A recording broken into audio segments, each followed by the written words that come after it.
जय हिंद प्यारे बच्चों, मेरे प्यारे भाइयों और प्यारी बहनों। बिहार पुलिस के लिए महावीर बैच का ये छठा रिकॉर्डिंग क्लास है। प्यारे बच्चों, जो बच्चे चैनल पर नए हैं चैनल को सब्सक्राइब कर लें और बेल आइकन को दबाएं। प्यारे बच्चों, महावीर बैच के लिए जो भी क्लास गया है, बिहार पुलिस 2023 के लिए जो भी क्लास गया है, उसका प्लेलिस्ट बना हुआ है।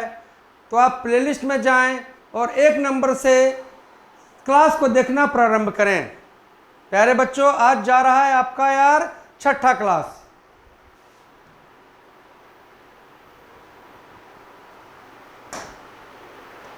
तो 5 क्लास आप कर चुके हैं और आज 6 नंबर का क्लास जा रहा है।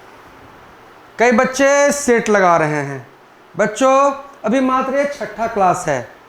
पूरे बिहार पुलिस का ये सिलेबस को मैं एनालाइज किया हूँ और आपको उस लेवल पर लाने के लिए कम से कम 65 से 70 रिकॉर्डिंग क्लास चाहिए। प्यारे बच्चों, आपको बिहार पुलिस का वर्दी दिलाने के लिए त्रिशूल संस्थान जब तक आपका एग्जाम नहीं हो जाता है तब तक साथ बना रहेगा। और जो बच्चा ये 65 से 70 क्लास बिल्कुल ईमानदारी से कर लेगा तो बिहार पुलिस के लिए बिल्कुल उसका लेवल सही हो जाएगा और पक्का वो सफल होगा। तो मेरा आपसे अनुरोध है कि ये जो बाढ़ आया हुआ है वैकेंसी का, आप इसके लिए पूरे मनोयोग के साथ लग जाइए और पूरे मनोयोग के साथ लगेंगे तो आपको ज़रूर सफलता मिलेगा। प्यारे बच्चों, दूसरी बात, बच्चों त्रिशूल संस्थान तो आपके साथ निरंतर बना ही रहेगा, पर आपका भी समर्थन प्यार चैनल को चाहिए।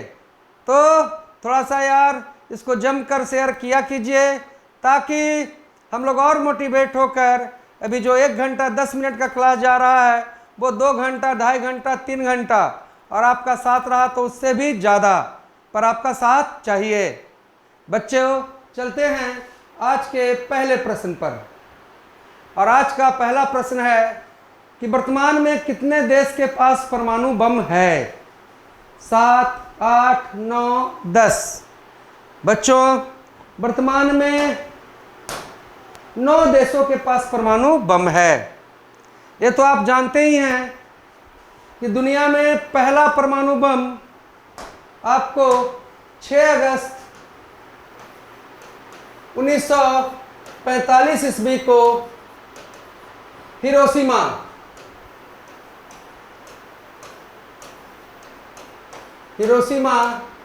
जापान पर गिराया गया और इसके जस्ट 3 दिन बाद 9 अगस्त 1945 ईस्वी को परमाणु बम आपको यार नागासाकी पर गिराया गया। आप ये भी जानते हैं कि अणुबम या परमाणु बम का जो आविष्कार है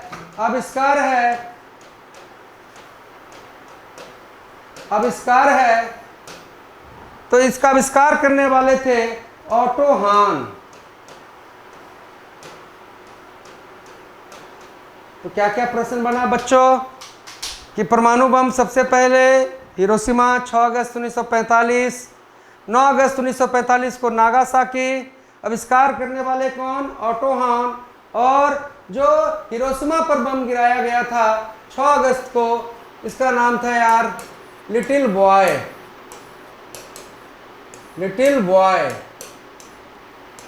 प्यारे बच्चों, और जो नागासाकी पर 9 अगस्त 1945 को परमाणु बम गिराया गया, इसका नाम था फैट मैन। चलिए, तो बेसिक बात हो गई, लेकिन प्रश्न यह है कि कितने देशों के पास परमाणु बम है? तो बच्चों जानिए कि 9 देश के पास परमाणु बम डेवलप है। आज के समय 2023 वर्तमान इन 9 देशों में जिसके पास सबसे ज़्यादा परमाणु बम है वो है यार, इन 9 देशों में जिस देश के पास सबसे ज़्यादा परमाणु बम है वह देश है यार आपका पहला नंबर पर रूस। रूस के पास करीब 5889 बम की संख्या तो नहीं पूछेगा, लेकिन ये जानिए कि वर्तमान में दुनिया में सबसे ज़्यादा परमाणु बम किसके पास है, तो रूस के पास। रूस के बाद आपको याद अमेरिका,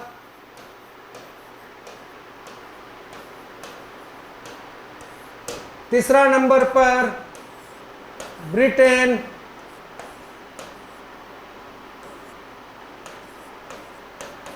जिसे हम यूनाइटेड किंगडम यूके भी कहते हैं, चौथा फ्रांस, छठा चीन, और प्यारे बच्चों सातवां पाकिस्तान,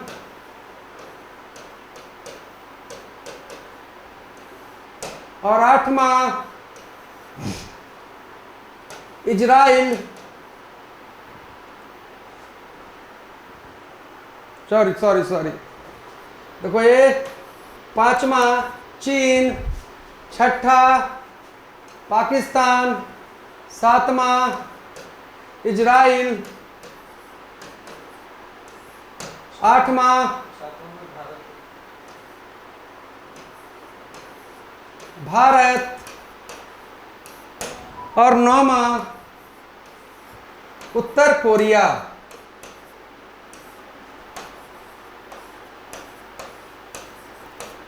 तो बच्चों ये जो 9 देश हैं, ये 9 देश आपको यार परमाणु बम डेवलप कर चुके हैं। इसमें सबसे ज़्यादा आपको याद रखना है किसका, रूस का।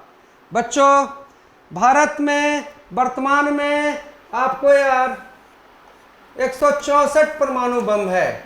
आपको पूछा जाए कि भारत में वर्तमान में कितने परमाणु बम भारत ने डेवलप किया है, तो 164। और परमाणु बम की संख्या की बात करें तो यार भारत से ज़्यादा पाकिस्तान ने डेवलप कर रखा है, करीब आपको यार 170। अब इसमें यार कैसे आपको प्रश्न पूछा जा सकता है, आपको यार 4 देश दे देगा और उसमें से एक ऐसा देश रहेगा जिसके पास परमाणु बम नहीं है और कहेगा इसमें छाटें। लेकिन यार आप पूरे इस चीज़ को दिमाग में बैठा के रखिएगा तो कहीं से भी कोई कन्फ्यूजन नहीं होगा। तो सबसे ज़्यादा परमाणु बम किस देश के पास है, तो बच्चों रूस के पास। कितने देश हैं जिसके पास परमाणु बम डेवलप है, तो कितने आपको यार 9। और प्यारे बच्चों भारत के पास परमाणु बम की संख्या कितना है, 164। और भारत से ज़्यादा किसके पास है भाई, पाकिस्तान के पास। चलिए हमें जानना है बच्चों कि देखिए भारत ने अपना पहला परमाणु परीक्षण 1974 ईस्वी में 1974 ईस्वी में आपको यार पोखरण में किया। और इस परीक्षण के लिए भाई परीक्षण करना इतना आसान रहता और परमाणु बम इतना आसान रहता तो और भी बहुत सारे देश हैं जो बना सकते हैं, लेकिन भारत ने यार दुनिया से लड़कर आपको इस काम को किया। तो भारत ने पहला परमाणु परीक्षण आपको 1974 ईस्वी में किया पोखरण राजस्थान में। और इसका यार मिलिट्री कोड था, क्योंकि कोड में भाई ये सब काम होता है। मिलिट्री जो कोड था वो था यार स्माइलिंग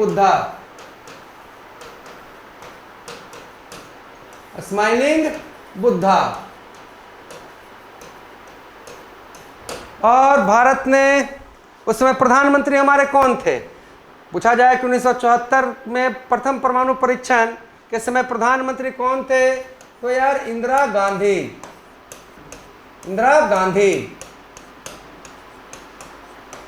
प्यारे बच्चों भारत ने दूसरा परमाणु परीक्षण आपको 1998 ईस्वी में किया और उस समय प्रधानमंत्री थे अटल बिहारी वाजपेयी।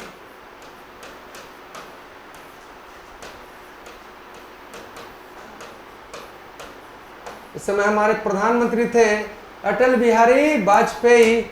और बच्चों ये भी परमाणु परीक्षण आपको सेम जगह पोखरण राजस्थान में हुआ और इसका ऑपरेशन कोड था, इसका जो ऑपरेशन कोड था वो था यार ऑपरेशन शक्ति।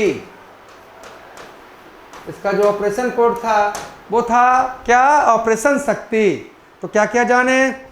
दुनिया में पहला परमाणु बम हिरोशिमा पर गिरा 6 अगस्त 1945, नागासाकी पर 9 अगस्त 1945।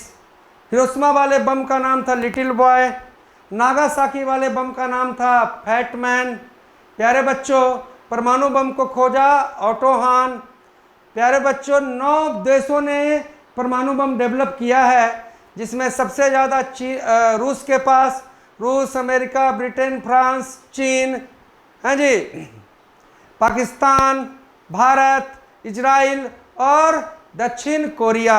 ये जो 9 देश हैं वो परमाणु बम डेवलप कर चुके हैं।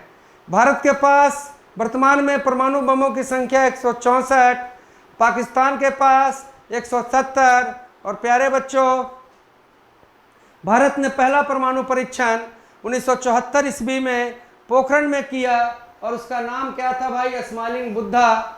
और दूसरा परमाणु परीक्षण अटल बिहारी वाजपेयी के शासनकाल में 1998 में हुआ, ये भी पोखरण में हुआ और इसका नाम था ऑपरेशन शक्ति।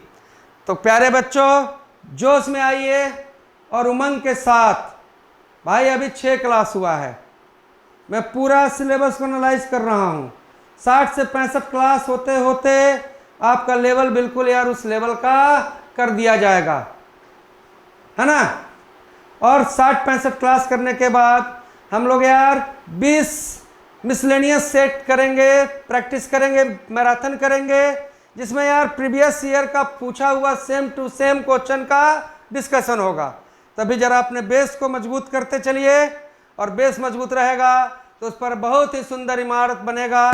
तो अगर क्लास अच्छा लग रहा हो तो लाइक करने में, शेयर करने में और सब्सक्राइब करने में कंजूसी ना करें। आते हैं बच्चों दूसरा प्रश्न पर। और हम लोग का दूसरा प्रश्न है कि आज़ादी से पहले बने अंतरिम सरकार की अध्यक्षता किसने की थी? आज़ादी से पहले बने अंतरिम सरकार की अध्यक्षता किसने की थी? तो प्यारे बच्चों, इसका जो अध्यक्षता है वो किया गया था लॉर्ड बेबल के द्वारा। लॉर्ड बेबल के द्वारा। आइए इस इर्द गिर्द की सारी कहानियों को हम थोड़ा अच्छे तरीके से समझते हैं। बच्चों, ये तो आपको मालूम ही है कि भारत पर अंग्रेजों ने करीब यार 200 वर्षों तक राज किया। भारत पर अंग्रेजों ने करीब 200 वर्षों तक राज किया, लेकिन 1945 ईस्वी में 1945 ईस्वी में ब्रिटेन में चुनाव हुआ, हैं जी। और कैसे देखो, चुनाव का जो मुद्दा होता है कि भाई पुल बना देंगे, एम्स बना देंगे, तो ई कर देंगे, तो फलना कर देंगे। तो ब्रिटेन में जो चुनाव हुआ, उस चुनाव में आपको यार लेबर पार्टी, कौन पार्टी भाई? Labour party. Labour party. देखिए, ब्रिटेन में 2 पार्टी है, लेबर और लिबरल। 1945 में ब्रिटेन में चुनाव हुआ। चुनाव में लेबर पार्टी ने यह घोषणा किया कि अगर हम बहुमत में आते हैं, अगर हम बहुमत में आते हैं तो भारत को आज़ाद कर देंगे, है ना बच्चों। और देखो, सौभाग्य अच्छा रहा कि लेबर पार्टी ने चुनाव जीता, और लेबर पार्टी के आपको यार क्लीमेंट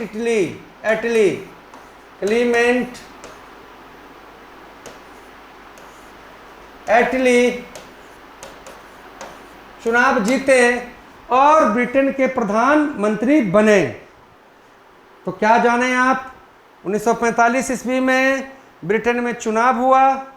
लेबर पार्टी ने घोषणा किया था कि अगर हम सत्ता में आए तो भारत को आज़ाद कर देंगे, और लेबर पार्टी सत्ता में आई, और सत्ता में प्रधानमंत्री ब्रिटेन के कौन बन गए?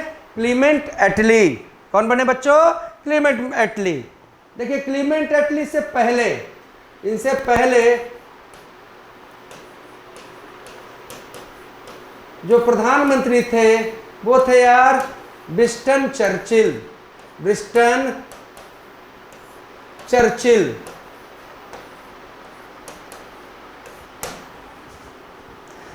है ना जी, विंस्टन चर्चिल। विंस्टन चर्चिल ये भी कह सकते हैं कि दूसरे विश्व युद्ध के समय, दूसरे विश्व युद्ध के समय, दूसरे विश्व युद्ध के समय आपको यार ब्रिटेन के जो प्रधानमंत्री थे वो थे विंस्टन चर्चिल। तो कहानी में अभी तक आप क्या पकड़े, 45 में चुनाव हुआ ब्रिटेन में, लेबर पार्टी भाई घोषणा किया कि चुनाव जीतेंगे तो भारत को आज़ाद कर देंगे। लेबर पार्टी चुनाव जीता, क्लीमेंट एटली ब्रिटेन के प्रधानमंत्री बने। यहाँ तक तो क्लियर होगा। लेकिन बच्चों वादा के अनुसार अब क्लीमेंट एटली ने वादा किया हुआ है तो उन्होंने वादा को निभाया और मार्च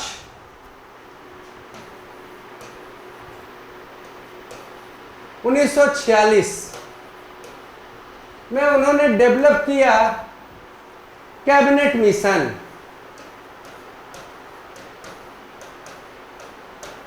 कैबिनेट मिशन, ठीक है जी। 14 मार्च को यार कैबिनेट मिशन उन्होंने बनाया और 24 मार्च 1946 को एक कैबिनेट मिशन भारत आया, भारत आया। तो प्यारे बच्चों 14 मार्च 1946 को क्लीमेंट एटली ने कैबिनेट मिशन बनाया। ये कैबिनेट मिशन किस लिए था? ब्रिटेन में, है ना जी, कैबिनेट मिशन इसलिए बनाया गया कि कैबिनेट मिशन भारत जाएगा और भारत को नए संविधान के गठन के बारे में बताएगा, भारत को आज़ाद करने के प्रक्रिया में लगेगा। बच्चों जब कैबिनेट मिशन की बात करेंगे तो कैबिनेट मिशन आपको यार 3 सदस्यीय आपको यार टीम था। इसमें यार पहला नंबर पर थे स्टीफन क्रिप्स,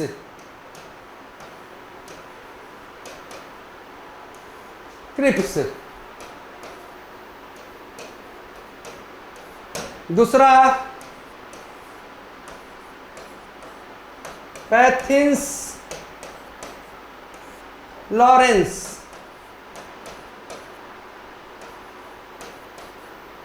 और तीसरा एबी अलेक्जेंडर।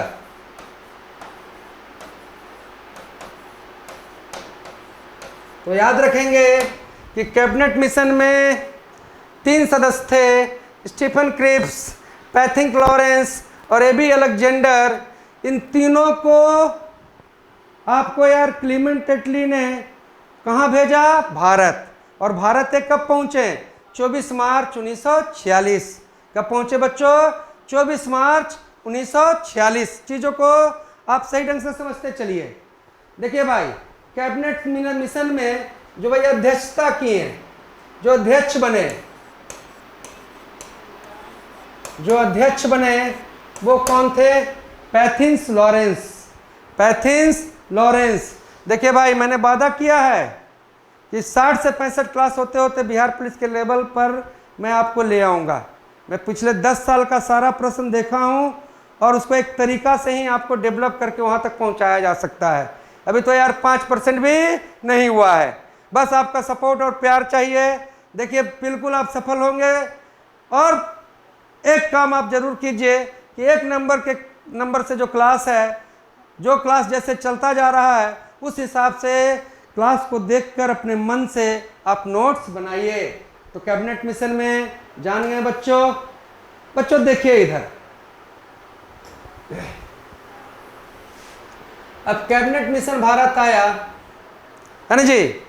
तो भारत आने के बाद आपको यार 16 मई को यार सब नेता को मीटिंग हुआ और डिसाइड हुआ, 16 मई 1946 को मीटिंग हुआ और डिसाइड हुआ कि अब हम लोग भारत को आज़ाद करने वाले हैं, है ना। आज़ाद करने वाले हैं तो क्या क्या काम आप लोग कर लीजिए। पहला काम कर लीजिए कि भाई अंतरिम सरकार बना लीजिए। अंतरिम सरकार, तो आज़ादी से पहले आपको यार अंतरिम सरकार भारत में डेवलप हुआ था। अब हम सिर्फ दिखावे के लिए हैं, सिर्फ नाम के लिए हैं, है ना। आप सरकार बनाइए और हम लोग बहुत जल्द भारत छोड़ के जाने वाले हैं। दूसरा इनका क्या था कि भाई आप अपना संविधान बना लीजिए, संविधान बना लीजिए। भाई देखो, अंग्रेज जब भारत आए थे, मान लो कि अंग्रेज जब भारत आए थे तो भारत पर तो यार कई राजाओं का राज था। अंग्रेज जब भारत आए थे तो भारत पर तो कई राजाओं का राज था। लेकिन अंग्रेज जब भारत से जा रहे हैं तो भारत में जनता का राज आने वाला है। पूरा भारत एक कानून से चलेगा।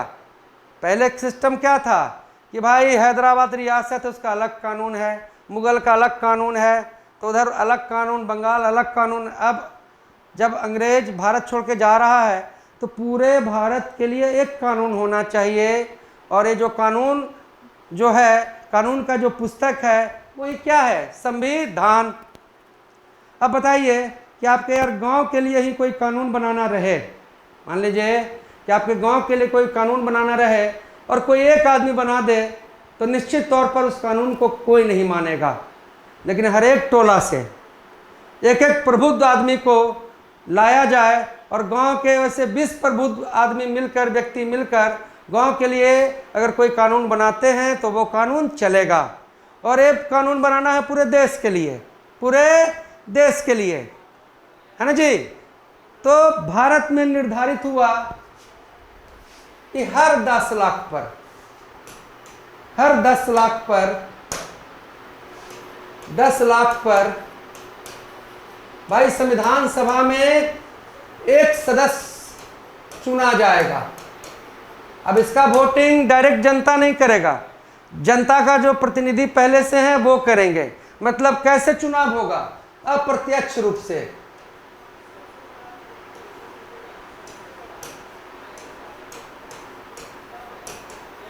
अप्रत्यक्ष रूप से हर 10 लाख पर, है ना जी। और पूरे भारत में उस समय देखो यार 3 चीज था। भारत का बहुत बड़ा हिस्सा जिस पर यार अंग्रेज राज कर रहा था, जिसे हम ब्रिटिश प्रांत कहेंगे।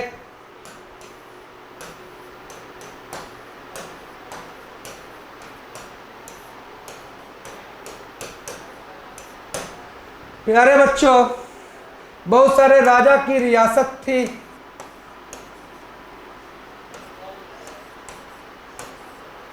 और कमिश्नरी था।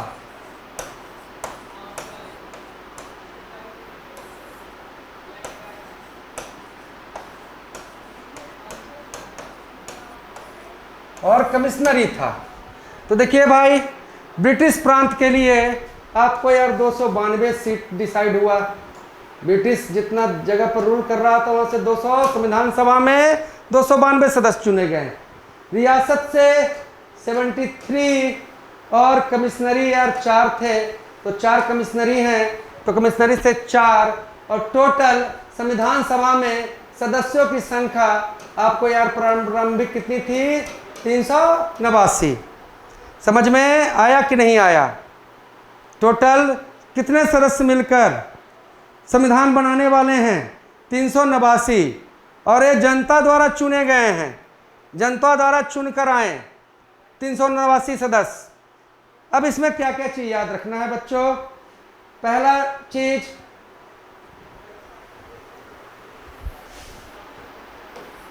देखो यार, हैदराबाद रियासत,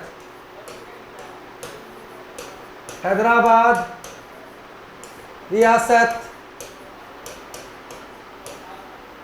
भाग नहीं लिया।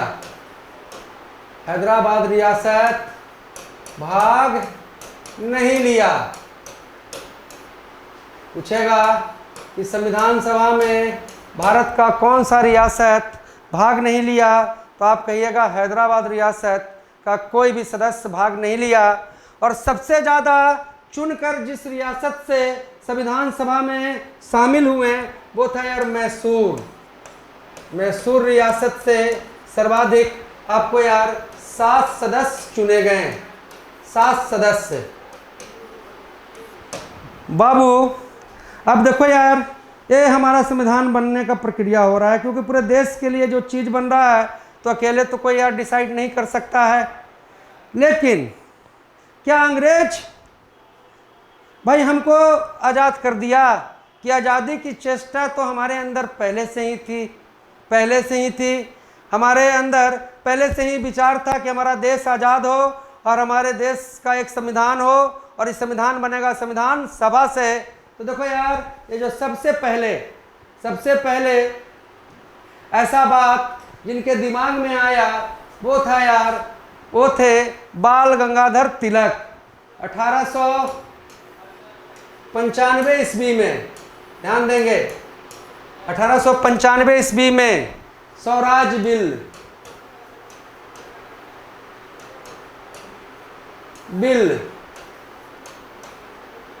बिल आपको यार पारित करने वाले थे। कौन पारित किए? बाल गंगाधर तिलक।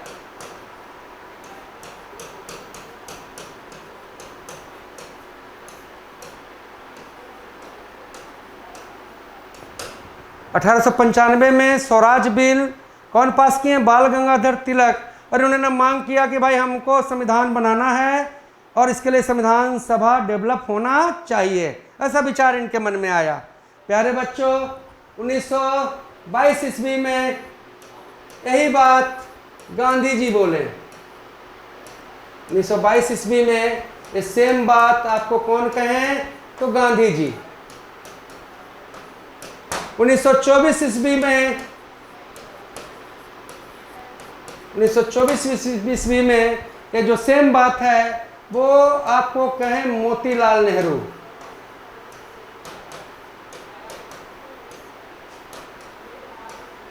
जवाहरलाल नेहरू के पिता थे मोतीलाल नेहरू।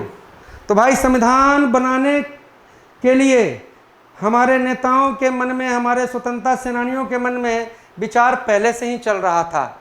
1895 में किनको विचार आया? बाल गंगाधर तिलक। और वो कौन सा बिल लाए? स्वराज बिल। 1922 में आपको यार गांधी जी भी कहें कि नहीं भाई हमारे देश का एक अपना संविधान होना चाहिए। 1924 में मोतीलाल नेहरू भी किए। लेकिन बच्चों, ये आपको आधिकारिक रूप से नहीं बोला गया, आधिकारिक रूप से नहीं बोला गया। तो आधिकारिक रूप वाला जो चीज़ है वो सबसे इम्पोर्टेंट होता है। तो आधिकारिक रूप से, है ना जी, संविधान सभा का मांग उठाने वाले जो व्यक्ति थे वो थे एम एन राय। और इन्होंने संविधान सभा का मांग उठाया था 1934 ईस्वी में। तो भारत में तो सब चीज़ चल ही रहा था। उसी बीच 1945 में ब्रिटेन में चुनाव हुआ। लेबर पार्टी के नेता क्लीमेंट एटली जीते, ब्रिटेन के प्रधानमंत्री बने। और चुनाव में ही उन्होंने वादा किया था कि अगर हम प्रधानमंत्री बनेंगे तो भारत को आज़ाद कर देंगे। क्लीमेंट एटली ने 3 सदस्यीय टीम डेवलप किया। स्टीफन क्रिप्स, पैथिंस लॉरेंस और एमबी अलेक्जेंडर, ये 3 लोगों को सदस्य बनाकर भारत भेजें, जिसे हम कहते हैं कैबिनेट मिशन। प्यारे बच्चों, कैबिनेट मिशन आपको भारत यार मार्च 1946 में पहुंचा, 24 मार्च 1946 को पहुंचा। और 16 मई 1946 ईस्वी को ये जो मिशन है भारतीयों को बोला कि भाई यार एक आप अपना अंतरिम सरकार बना लीजिए, हम बाहर से देखेंगे, और आप अपना संविधान डेवलप कर लें। संविधान डेवलप करना है तो पूरे यार देश के लिए करना है। इसके लिए हर 10 लाख में एक सदस्य चुने गए। और टोटल कितने सदस्य चुने गए हैं, तो 389। अब आपसे पूछा जाएगा कि ब्रिटेन प्रांत से कितना, तो 292, कमिश्नरी से कितना, तो 4, और रियासत से कितना, तो 73। और आपसे अगर मैं पूछूं कि कौन सा रियासत है ना जी संविधान सभा में भाग नहीं लिया था, तो याद रखेंगे हैदराबाद। और पूछूं मैं कि किस रियासत से सर्वाधिक सदस्य चुन कर आए संविधान सभा में, तो आप क्या कहेंगे, मैसूर। उसके बाद भारत के भी जो लोग थे, बाल गंगाधर तिलक ने 1895 में स्वराज बिल के तहत ये बात बोला, 1922 में गांधी जी ने ये बात कहा, 1924 में मोतीलाल नेहरू ने ये बात कहा, लेकिन वो वैलिड नहीं माना जा रहा है। वैलिड कौन माना जा रहा है, एम.एन. रॉय ने, जो 1934 में कहा, क्योंकि इन्होंने बिल्कुल मोहर लगाकर ठोक कर ये बात बोला, आधिकारिक तौर पर बोला। बच्चों अब देखो यार, संविधान से जुड़ा हुआ हर लोग को चुनाव जीत के आना था। अब आप जानते हैं कि भारतीय संविधान के पितामह कौन हैं, भीमराव अंबेडकर। तो संविधान सभा के लिए 1946 ईस्वी में भाई भीमराव अंबेडकर पूर्वी बंगाल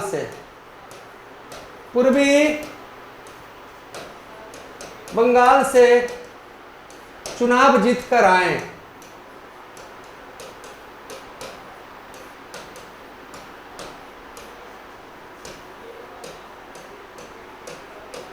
पूर्वी बंगाल से चुनाव जीतकर भीमराव अंबेडकर आए। पर आपको याद रखना है, भारत आज़ाद हुआ यार 15 अगस्त 1947। अब संविधान हमारा बन के तैयार हुआ है कब, 26 नवंबर 1949। लेकिन भारत आज़ाद हो गया 15 अगस्त 1947। अब देखो यार, भारत जब आज़ाद हुआ तो यार भारत और पाकिस्तान दो देश बने।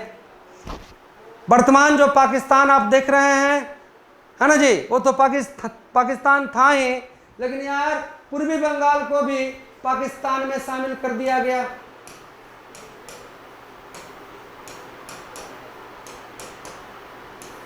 पूर्वी बंगाल को भी पाकिस्तान में शामिल कर दिया गया। और बच्चों, जब पूर्वी बंगाल पाकिस्तान में शामिल हो गया तो भाई ये तो चला गया, जहाँ से भीमराव अंबेडकर जीत के आए थे वो तो चला गया पाकिस्तान में। तो भीमराव अंबेडकर को अब क्या करना है, दोबारा चुनाव लड़ना है। और भीमराव अंबेडकर ने आपको यार चुनाव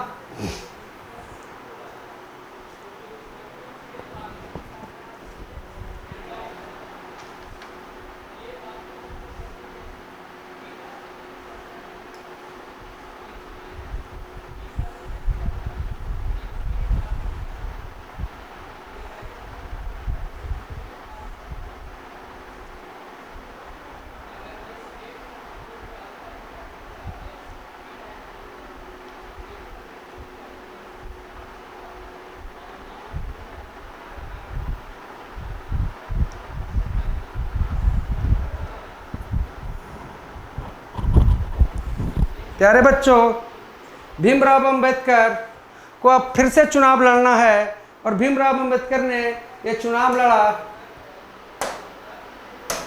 बम्बई, आज तो मुंबई कहते हैं, लेकिन उस समय इसका नाम था बम्बई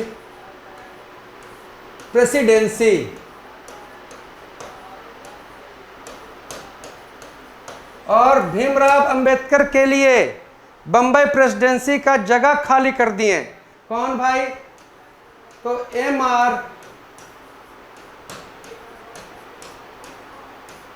जयंकर। याद रखेंगे, पूछा जाए कि आज़ादी के बाद संविधान सभा के लिए भीमराव अंबेडकर ने कहाँ से चुनाव लड़ा, तो आप कहिएगा बम्बई प्रेसिडेंसी। चुनाव तो लड़ना पड़ा ही नहीं, क्योंकि यार उनके लिए M.R. जयंकर ने अपना सीट खाली कर दिया और उनको अपने सीट से जितवा दिया। बच्चों, क्योंकि संविधान बनने में भीमराव अंबेडकर का सबसे भाई ज़बरदस्त रोल है। ये तो संविधान सभा का गठन के प्रक्रिया को आप समझें, थोड़ा सा बात को समझिए। अंतरिम सरकार,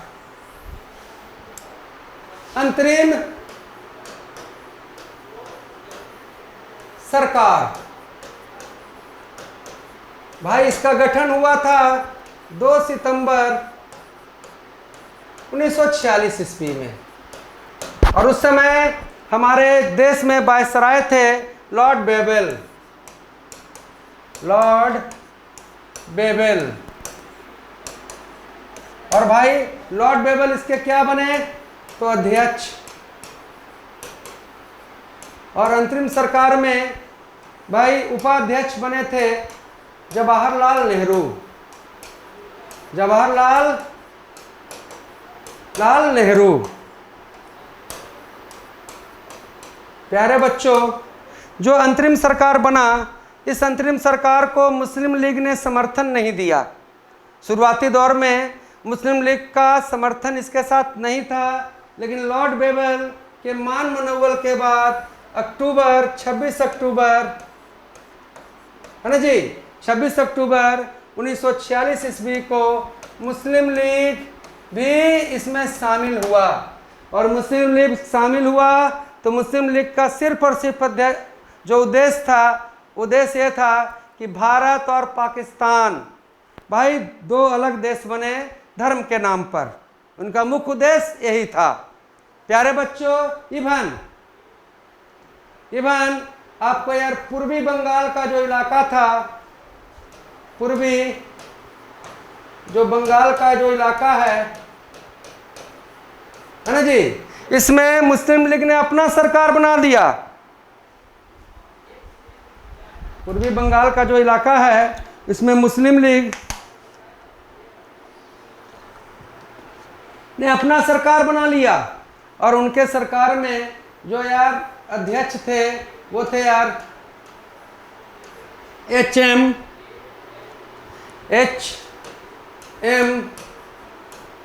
सुहरावर्दी, एच.एम. सुहरावर्दी। तो चलिए इस टॉपिक से आज के लिए इतना काफ़ी।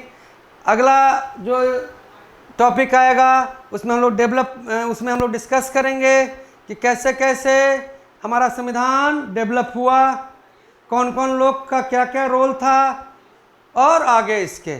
प्यारे बच्चों, अंतरिम जो सरकार है उसके बारे में भीमराव अंबेडकर ने व्यंग में कहा था कि भाई राष्ट्र तो एक है पर सरकार 2 गो चल रहा है, 2 आदमी 2 सरकार चल रहा है।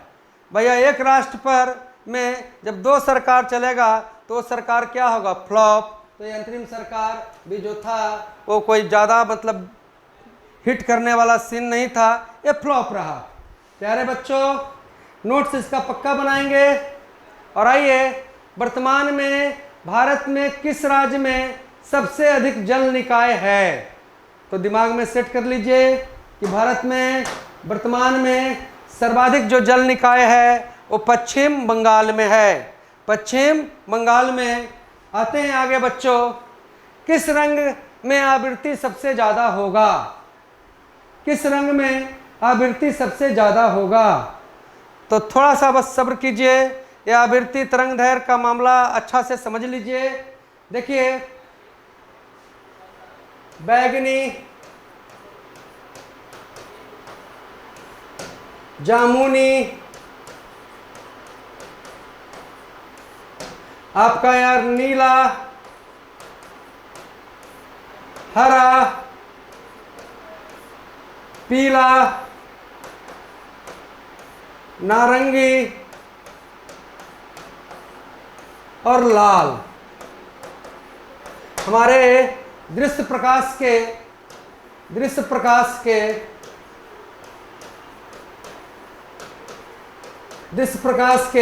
ये 7 रंग हैं।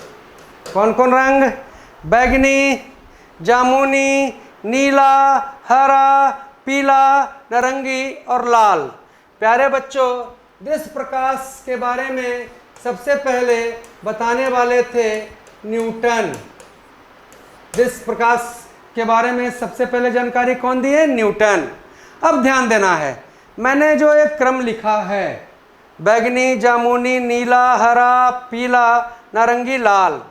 तो जो भैया जो ऊपर रंग है, सबसे ऊपर रंग है, इसकी यार आवृत्ति सबसे ज़्यादा, जो ऊपर रंग है, जो ऊपर रंग है, इसकी कौन ऊपर रंग है? बैगनी। इसकी यार आवृत्ति सर्वाधिक।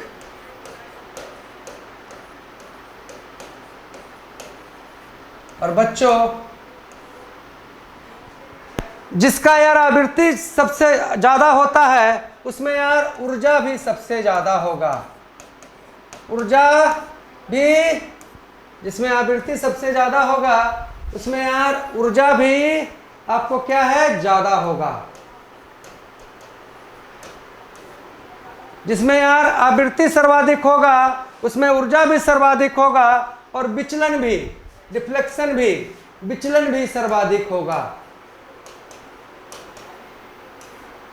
विचलन भी सर्वाधिक होगा।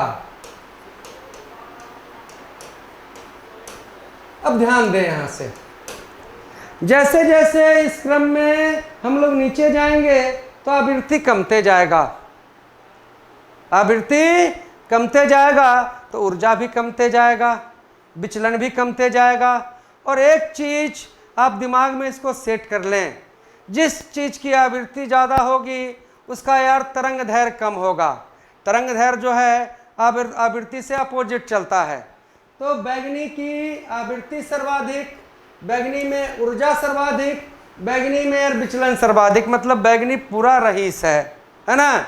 लेकिन यार बैगनी में सबसे कम, सबसे कम आपको यार बैगनी में सबसे कम आपको क्या होगा? तो बैगनी में सबसे कम होगा आपका यार तरंग दैर्घ्य, क्योंकि अगर आवृत्ति ज्यादा है तो तरंग दैर्घ्य कम होगा। अब समझिए, अब बैगनी में आवृत्ति सबसे ज्यादा तो बैगनी में तरंग दैर्घ्य सबसे कम। अब जामुनी में बैगनी से थोड़ा सा कम, नीला में उससे कम, हरा में उससे कम, पीला में उससे कम, नारंगी में उससे कम। लेकिन यार सबसे कम आवृत्ति किसका? सबसे कम आवृत्ति किसका? तो आप कहेंगे कि सर सबसे कम आवृत्ति तो लाल का है, लाल का है। तो लाल में आवृत्ति सबसे कम है तो तरंग दैर्घ्य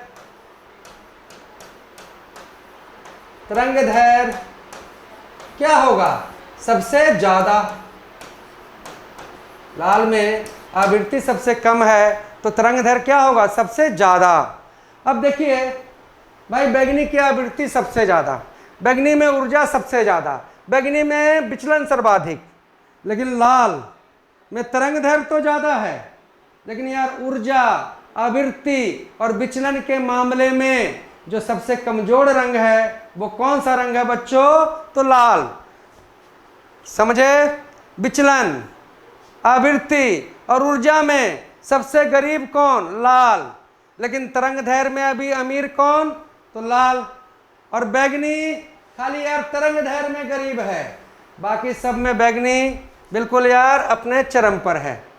एक और चीज कि इस संदर्भ में आपको यार हमेशा प्रश्न रहता है, देखिए बैगनी को हम लोग कहते हैं यार वॉयलेट, जामुनी को कहेंगे इंडिगो, नीला आपका हो गया ब्लू, हरा हो गया ग्रीन, पीला हो गया येलो, नारंगी हो गया ऑरेंज और लाल हो गया रेड। तो इस सीरीज को आप याद रखेंगे। कई बार क्या होता है कि आपको यार इसमें से कोई 4 दे देगा ऐसे करके और उसमें सीरीज गड़बड़ कर देगा, जी को ऊपर कर देगा, बी को नीचे कर देगा। लेकिन यार आप सही ढंग से इस सीरीज को पकड़े रहिएगा तो कोई कितना भी आगे पीछे करे आप उसमें फंसिएगा नहीं।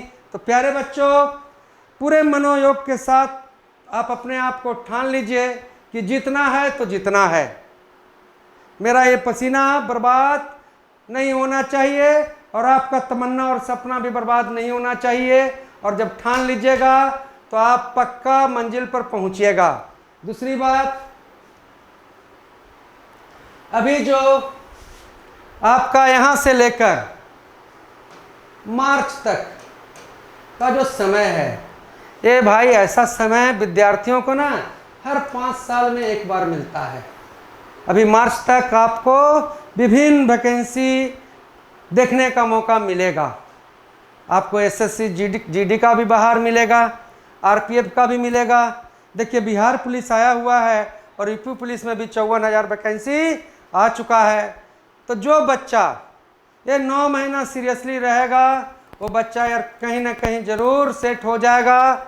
और जो भी मेरे विद्यार्थी हैं ज़रूर मेरी इन बातों को सुनकर सीरियस होंगे, अपने सपने को जागृत करेंगे और अपने सपने के लिए, अपने माँ बाप के लिए, अपने यार घर परिवार के लिए वो सफल होकर एक अच्छा इंसान बनकर जरूर दिखाएंगे।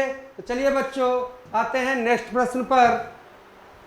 धातु के बाहरी कक्षा में कितने इलेक्ट्रॉन होते हैं? धातु के बाहरी कक्षा में कितने इलेक्ट्रॉन होते हैं? देख भाई, धातु इलेक्ट्रॉन दाता है, धातु इलेक्ट्रॉन दाता है, इलेक्ट्रॉन दाता। और ये तो तुम जानते हो कि इलेक्ट्रॉन दान देना चाहे इलेक्ट्रॉन त्यागना, इलेक्ट्रॉन त्यागना आपको क्या कहलाता है?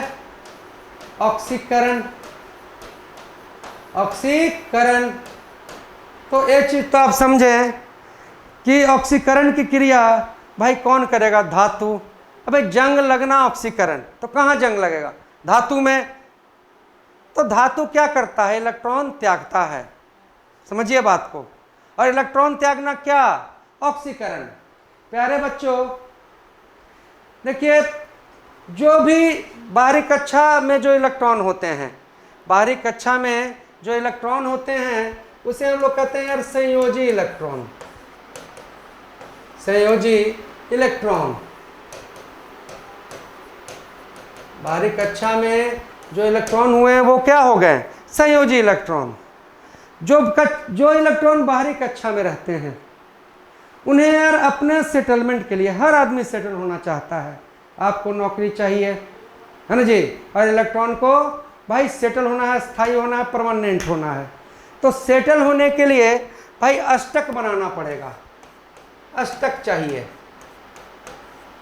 मतलब कि कितने इलेक्ट्रॉन? 8। अब देखो यार, यहां देखिए,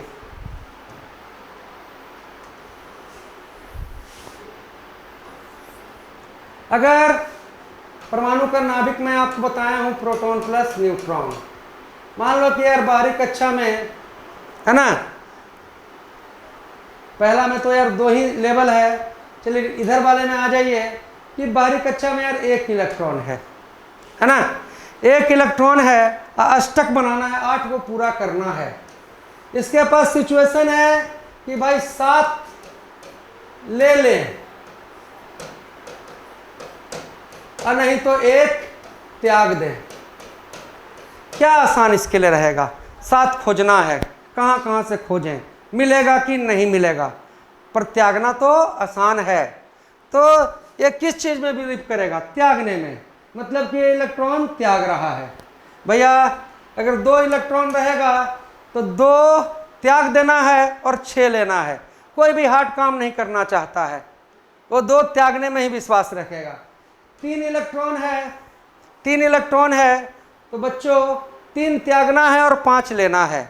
तो ध्यान देना है। अब कहिएगा सर ये 4 इलेक्ट्रॉन हो जाएगा बाहरी कक्षा में, मान लीजिए कि प्रोटॉन प्लस न्यूट्रॉन, और आपके बाहरी कक्षा में यार 4 इलेक्ट्रॉन है, तो कंफ्यूज रहेगा। ये त्याग भी सकता है और ले भी सकता है, दोनों अपने सुविधा के हिसाब से करेगा, है ना जी। बाहरी कक्षा में 4 इलेक्ट्रॉन के सीरीज में आपको यार अर्धचालक आते हैं, लेकिन यार जब 5 इलेक्ट्रॉन रहेगा तो त्यागना मुश्किल हो जाएगा। यहाँ पर इलेक्ट्रॉन त्यागेगा नहीं, इलेक्ट्रॉन क्या करेगा? ग्रहण। और इलेक्ट्रॉन ग्रहण करना आपको कहलाता है अवकरण। तो भाई धातु के बाहरी कक्षा में इलेक्ट्रॉन अधिकतम क्या? 1, 2 या 3, 4 वाला कंफ्यूज में, है ना जी। और अधातु 4 वाला में अर्धचालक भी हैं, और अधातु में देखो कार्बन, जिसका परमाणु संख्या यार 6 है, तो पहला कक्षा में 2 और दूसरा कक्षा में 4 है ना जी। तो धातु के बाहरी कक्षा में कितना इलेक्ट्रॉन भाई, तो 1 2 3, क्योंकि धातु को इलेक्ट्रॉन त्यागना है, क्योंकि धातु करता है ऑक्सीकरण की क्रिया। लेकिन अधातु के बाहरी कक्षा में आपको इलेक्ट्रॉन कितना, तो 4 5 6 7 8। अगर आपसे पूछ दे कि कोई तत्व है उसके बाहरी कक्षा में 7 इलेक्ट्रॉन है, वो धातु है कि अधातु, चलवा ना गड़बड़ाएगा, सीधे कहेगा अधातु। काहे कि ये इलेक्ट्रॉन त्यागेगा नहीं, 7 को है तो 7 को कहाँ देवे जाएगा, एक वो रिसीव करेगा। 8 है तो इसको न लेना देना है भैया, ये भी अधातु है। 6 अधातु, 5 अधातु, 4 में कुछ अधातु और कुछ अर्धचालक। लेकिन भैया 1 2 3 है तो ये तो यार त्यागने वाला ही काम करेगा, ऑक्सीकरण की क्रिया करेगा। मुझे पूरा विश्वास है कि आपको समझ में आ रहा होगा, और कि कोई भी संदर्भ में कोई प्रॉब्लम रहे तो ज़रूर कमेंट कीजिए, ताकि आपके कमेंट के हिसाब से मैं अपने क्लास को और बेहतर कर सकूं। प्यारे बच्चों, आते हैं नेक्स्ट प्रश्न पर। निम्न में से कौन विषाणु से होने वाला रोग है? भाई देखो, जीवाणु वाला तो यार पिछला क्लास में मैंने करवाया है ना। जीवाणु मैंने बताया था आपको, टीबी, टाइफाइड, टिटनस, हैजा, प्लेग, गुनेरिया, सिफिलिस। मैंने बताया था कि जीवाणु का खोज किया था ल्यूमेन हॉक। लेकिन आज है यार विषाणु। तो प्यारे बच्चों, विषाणु का खोज करने वाले थे इवान वास्की। और एक पक्का नोट्स सब बना लेंगे, क्योंकि जीवाणु विषाणु से आपको 99% है कि आपको प्रश्न मिलेगा। तो विषाणु से भाई टीबी, टाइफाइड, टिटनस तो जीवाणु से हुआ, तो विषाणु से क्या हो गया, इन्फ्लुएंजा। और विषाणु से संदर्भ में कुछ मैं रोग लिखवा रहा हूँ, उसको जरूर आप कर लेंगे, और जब कर लेंगे तो उससे फाजिल आपको नहीं पूछा जाएगा। तो विषाणु से जो होने वाले जो रोग हैं बच्चों, वो रोग हैं चेचक,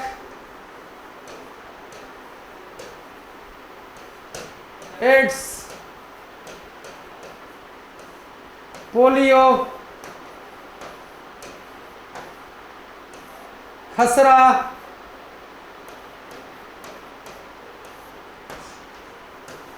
रेबीज,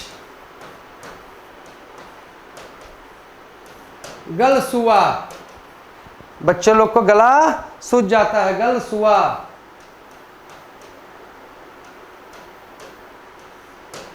चेचक, एड्स, पोलियो, खसरा, रेबीज, गलसुआ, और एक आज और रोग आप याद करके रखें, जुकाम।